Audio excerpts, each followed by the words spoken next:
कैसा होगा अगर हम समय में पीछे जाकर डायनासोर्स का युग देख पाए, तेजी से ट्रेवल करके स्पेस के अंतिम छोर पर जा सकें, हम अपने पूर्वजों से मिल सकें या हमसे कई लाइट ईयर दूर मौजूद हमारे जैसी सभ्यताओं को देख सकें। कैसा होगा अगर हम पास्ट में जाकर अपनी सभी गलतियां सुधार लें। दोस्तों, क्वांटम फिजिक्स के अध्ययन से समय यात्रा की बहुत ही मजेदार कल्पना सामने आती है। हम समय में यात्रा करके कई ऐसे काम करना चाहेंगे जो हम अभी नहीं कर सकते। क्या होगा अगर हम अपने पास्ट में जाकर खुद की हत्या कर दें या अपने माँ बाप को कभी मिलने ही न दें। अगर आपको पता लगे कि आप ही के जैसा दिखने वाला प्रारूप किसी दूसरे ब्रह्मांड में मौजूद है, तो क्या आप उससे मिलना चाहेंगे? दोस्तों, पिछले 2 एपिसोड्स में हमने कल्पनाओं के आधार पर समय यात्रा के तरीके जाने थे, पर हमें यह देखने को मिला कि विज्ञान की सीमाओं ने हमें समय यात्रा करने से रोक लिया। ना तो हम प्रकाश की गति से चलने वाली ट्रेन बना सकते हैं और ना ही करोड़ों साल तक जिंदा रहकर किसी ब्लैक होल की खोज कर सकते हैं। हमें कुछ ऐसा चाहिए होगा जो हमारे पास मौजूद हो और अब तक कल्पना किए गए तरीकों से ज्यादा नेचुरल हो। दोस्तों, अगर मैं आपसे कहूं कि एक चीज हमारे पास ही मौजूद है जो हमें समय यात्रा करवा सकती है, क्या है यह चीज? और वीडियो की शुरुआत में पूछे गए सभी सवालों के जवाब जानेंगे आज के इस एपिसोड में।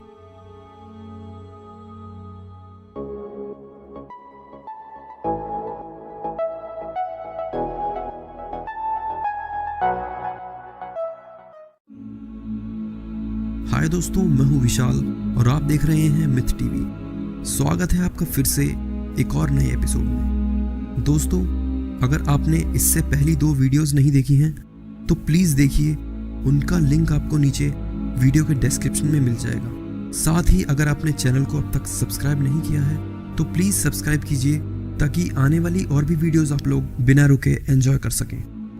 दोस्तों, समय यात्रा का कॉन्सेप्ट जितना मजेदार है उतना ही मुश्किल भी है। हमने पिछले 2 एपिसोड्स में अलग अलग तरीकों से समय यात्रा की कल्पना की, पर हमें सफलता नहीं मिली। तो क्या समय यात्रा की यह कल्पना हमें यही रोक देनी चाहिए? जी नहीं। एक चीज अब भी ऐसी मौजूद है जो न केवल हमें समय यात्रा करवा सकती है बल्कि हमें अंतरिक्ष के अंतिम छोर पर भी पहुंचा सकती है। दोस्तों, आइंस्टीन के द्वारा दी गई स्पेस टाइम की इक्वेशंस के ऐसे सैकड़ों हल वैज्ञानिकों ने खोज निकाले हैं जो वॉर्म होल्स की कल्पना करते हैं। वॉर्म होल्स अंतरिक्ष में मौजूद वह सुराख हैं जो न केवल समय के 2 छोरों पर खुलते हैं बल्कि अंतरिक्ष के 2 स्थानों को भी आपस में जोड़ते हैं। अंतरिक्ष में पाए जाने वाले यह होल्स वॉर्म होल्स कहलाते हैं। दोस्तों, वैज्ञानिकों का मानना है कि यदि हम इन होल्स में प्रवेश कर लें तो इसका दूसरा छोर हमें समय में बहुत आगे या बहुत पीछे पहुंचा सकता है। साथ ही यह भी पॉसिबल है कि यह हमें हमसे लाखों प्रकाश वर्ष दूर किसी दूसरी जगह पर छोड़ दे।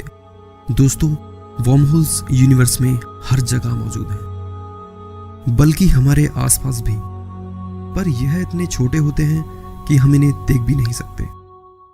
यह जितने छोटे होते हैं इनका गुण उतना ही अद्भुत होता है। माना जाता है कि यह सूक्ष्म गड्ढे फ्यूचर और पास्ट के बीच एक सुरंग बनाकर समय के 2 छोरों को आपस में जोड़ते हैं, जो सुनने में तो बहुत अच्छा लगता है, पर इसके पीछे का लॉजिक समझ नहीं आता। कैसे ये होल्स फ्यूचर और पास्ट को जोड़ते हैं? कैसे ये गड्ढे हमारे स्पेस टाइम में मौजूद हैं? ये बनते कैसे हैं? और इन तक हम कैसे पहुंच सकते हैं? ये सभी सवाल हमारे दिमाग में आने लगते हैं। आइए इन सवालों के जवाब जानने का प्रयास करते हैं। अगर हम इन सवालों के जवाब जान जाएंगे तब हमें खुद ही समझ आ जाएगा कि कैसे हम वॉर्म होल्स की मदद से समय यात्रा कर सकते हैं।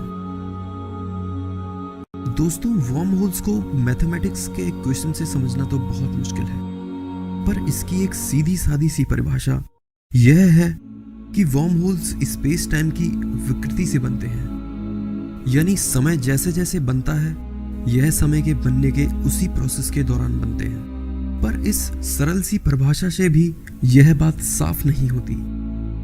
आइए इसे दूसरे तरीके से जानने की कोशिश करते हैं जिससे यह हमारी समझ में आ सके।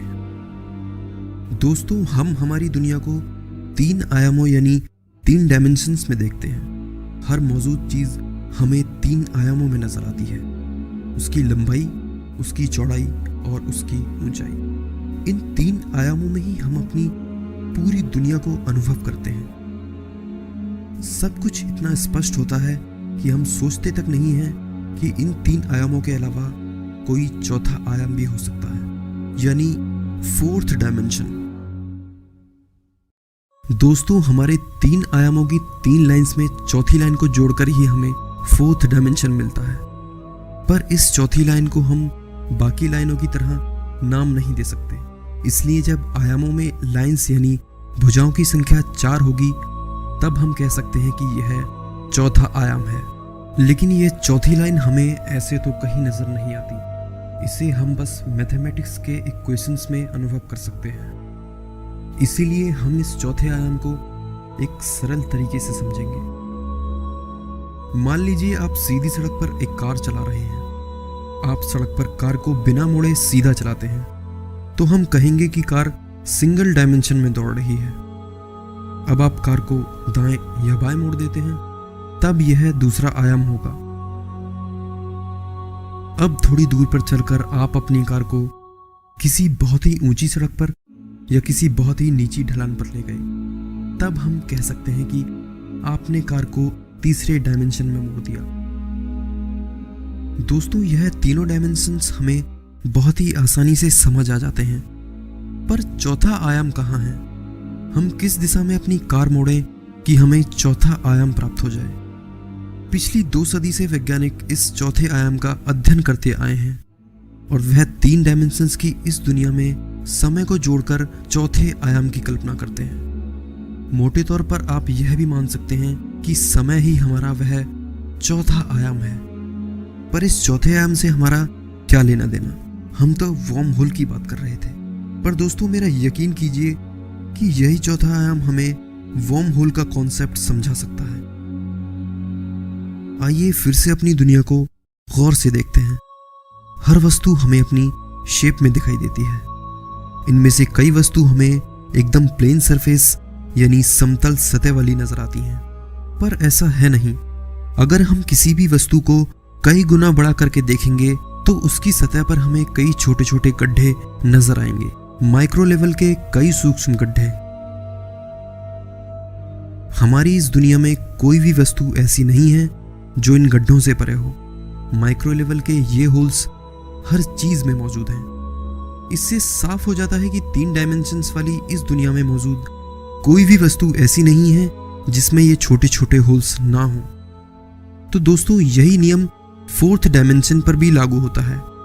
समय भी कई सूक्ष्म गड्ढों से भरा हुआ है, या आप यह भी कह सकते हैं कि समय में भी हर वस्तु की तरह छोटे छोटे होल्स होते हैं, बहुत ही छोटे, एटम्स यानी परमाणुओं से भी छोटे।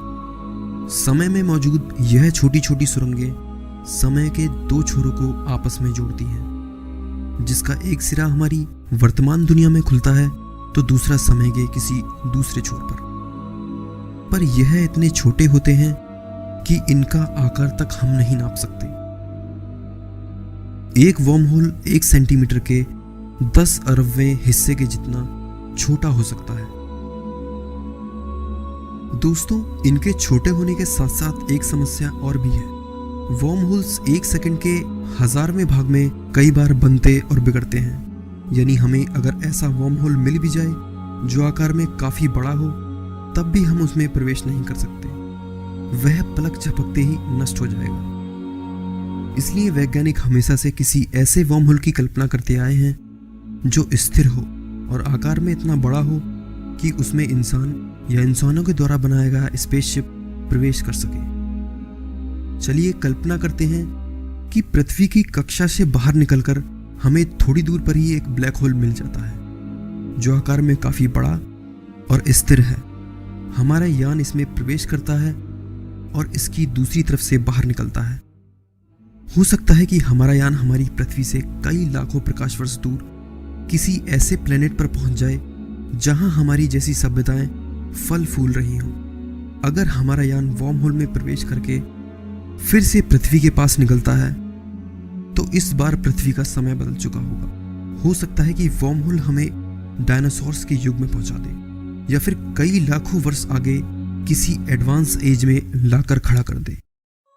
दोस्तों, ये मजेदार कल्पना वर्म होल से संभव है, पर सिर्फ तभी जब हम इसमें घुसने का रास्ता खोज लें। दोस्तों, ये तो थी समय में यात्रा की कल्पना, पर वैज्ञानिकों ने इन कल्पनाओं पर हमेशा से सवाल खड़े किए।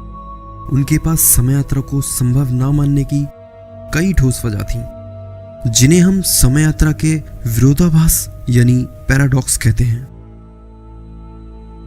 चलिए मान लीजिए कि कोई व्यक्ति 20 साल का है और टाइम ट्रेवल करके अपने पास्ट में चला जाता है जहां वह 15 साल का है। अब यह व्यक्ति अपने इस 15 साल के प्रारूप को मार डालता है। अब सवाल यह उठता है कि जब यह इंसान 15 साल की उम्र में ही मर गया था, तब वह इंसान कौन था जो फ्यूचर में पहुंचकर 20 साल तक जिया? इस बात का कोई सेंस नहीं बनता। यही विरोधाभास है। इसलिए वैज्ञानिक समय यात्रा को असंभव मानते आए हैं। पर इसके सपोर्टर्स यह मानते आए हैं कि फ्यूचर में समय यात्रा करना संभव है। पास्ट में जाकर चीजों को बदला जा सकता है जो प्रकृति के नियम के खिलाफ है। इसीलिए हम पास्ट में समय यात्रा नहीं कर सकते। तो क्या दोस्तों, हमारी समय की कल्पना बस हमारे फ्यूचर तक सीमित है? क्या सच में पास्ट में जाकर चीजों को बदल देने के इस नियम से पास्ट में जाना असंभव है? शायद नहीं। अगर मैं आपसे कहूं कि एक थ्योरी ऐसी भी है जो इन सभी पैराडॉक्सेस पर भारी पड़ती है। इस थ्योरी के संभव होने पर हम पास्ट में जाकर अपनी सभी गलतियां सुधार सकते हैं और साथ ही अपना मनचाहा स्वरूप भी चुन सकते हैं।